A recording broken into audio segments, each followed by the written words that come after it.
for us. So they gave out to the sons of Israel a bad report of the land which they had spied out, saying, the land through which we have gone in spying it out is a land that devours its inhabitants. And all the people whom we saw in it are men of great size. There also we saw the Nephilim, the sons of Anak, are part of the Nephilim. And we became like grasshoppers in our own sight, and so we were in their sight. Then all the congregation lifted up their voices and cried, and the people wept that night. All the sons of Israel grumbled against Moses and Aaron, and the whole congregation said to them, would that we had died in the land of Egypt, or would that we had died in this wilderness? Why is the Lord bringing us into this land, to fall by the sword? Our wives and our little ones will become plunder. Would it not be better for us to return to Egypt? So they said to one another, let us appoint a leader and return to Egypt. So, this section, as we deal with the story of the nation of Israel, they're in a place called the Kadesh Barnea. It's a very southern border. Some say outside the land of Israel, some say just inside the land of Israel to the south. And this whole section deals with the issue of grumbling. And the Lord says, the people of Israel grumble. Yes. Another synonym for that is complaining.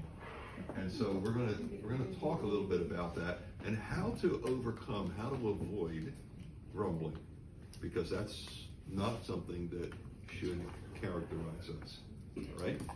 So Thomas More, who lived at about the time that the King James Bible was put into English, so 400 years ago, said, we are born crying, live complaining, and die disappointed. And so he was describing the state of mankind. That was 400 years ago. And things have not changed a whole lot since then, right? Can you repeat that one more time? That's an awful depressing statement. Yeah. He says we are born crying, we live complaining, and we die disappointed. Now, that was in a sermon that he preached, and he went on to talk about how to avoid doing that. So he wasn't advocating this, he was just describing the state of affairs. And when we look at the news, when we talk to people around us in our world today, so often that seems to be the circumstances, doesn't it? So, we want to learn how to handle that. Now, here's where we are.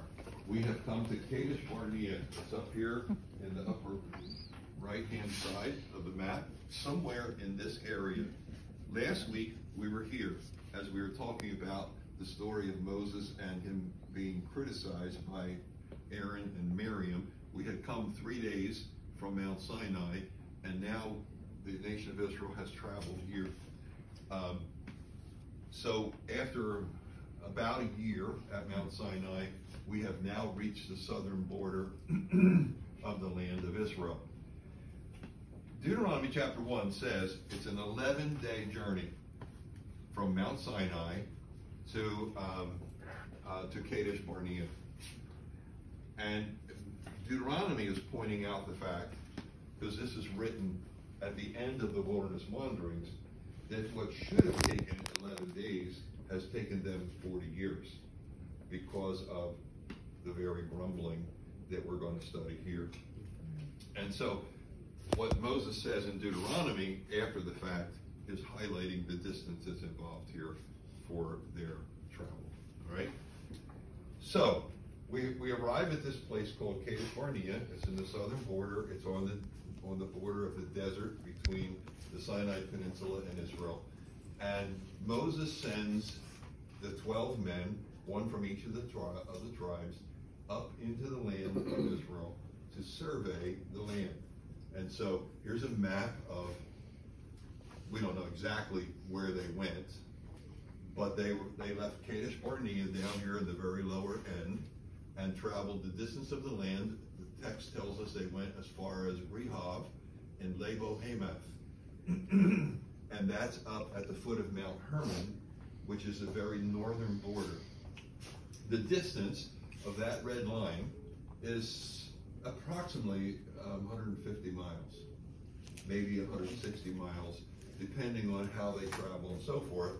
And you may remember from past studies and so forth that normally when you travel the land, you go up along the coast because it tends to be much more level along the coast, or you go up this way along the edge of the Dead Sea, the Jordan River, and so on, because in the middle of the land are mountains in most of the land of Israel. And so these men walked, we don't know if they went this route exactly, but it would have been something like this as they surveyed the land. 150 miles is how far from here. I looked on a map, it's probably from here to Harrisburg, just to give you a sense of that. Or somewhere from here to Scranton, PA, or maybe a little further north, halfway between Scranton and Binghamton somewhere, about 150 miles.